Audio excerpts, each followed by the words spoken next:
రండి స్ఫూర్తిని తెమ్మని చెప్పి కూడా నేను మీకు తెలియజేస్తున్నా. అదే సమయంలో అధ్యక్ష నేను చాలా స్పష్టంగా చెప్తున్నా, ఒక కుటుంబ పెద్దగా హామీ ఇస్తున్నా, ఒక రాష్ట్ర ముఖ్యమంత్రిగా హామీ ఇస్తున్నా. ఈరోజు ఈ కూటమి తరపున మహిళల భద్రతకి గౌరవానికి అత్యంత ప్రాధాన్యత ఇస్తాం. నేనేదో ఇది చారిటీకని చెప్పడం లేదు, బాధ్యతకని చెప్తున్నా.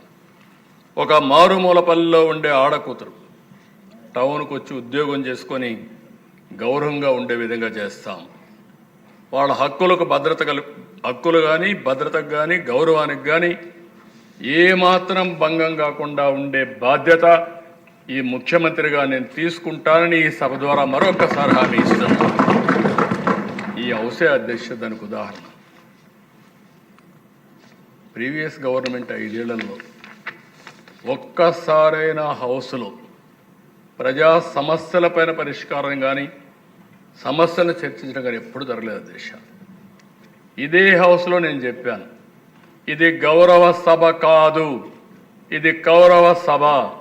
మళ్ళా క్షేత్రస్థాయిలో నేను గెలిచి ఈ హౌస్కి వచ్చి గౌరవ సభగా ఈ హౌస్ను నడపతానని ఆలోచన చెప్పాడు. ఈరోజు ఆ మాట నిలబెట్టుకున్న పార్టీ ఎన్డీఏ ప్రభుత్వం అని చెప్పి కూడా నేను మీకు తెలియజేస్తున్నా. అందుకనే దిశ ఈరోజు ఇంకొక మాట కూడా మీకు చెప్పాలి. అప్పుడప్పుడు చెప్తే అవసరం కూడా అనిపిస్తుంది. ఇంకా నా మాటలు విన్నవాళ్ళు కొంతమంది ఉంటారు.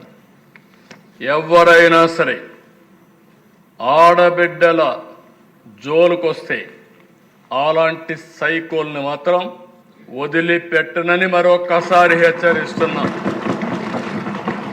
ఎవడైనా సరే హత్యా ప్రయత్నం చేయడం కానీ, ఆడబిడ్డల్ని అగౌరవపరచడం కానీ, ఆడబిడ్డలపైన సోషల్ మీడియాలో ఇష్టానుసారంగా వ్యాఖ్యలు చేయడం కానీ చేస్తే మీరు ఎక్కడున్నా సరే ప్రపంచంలో పట్టుకొచ్చి మిమ్మల్ని శిక్షించే బాధ్యత ఈ ప్రభుత్వాన్ని మరొకసారి హెచ్చరిస్తున్నాం.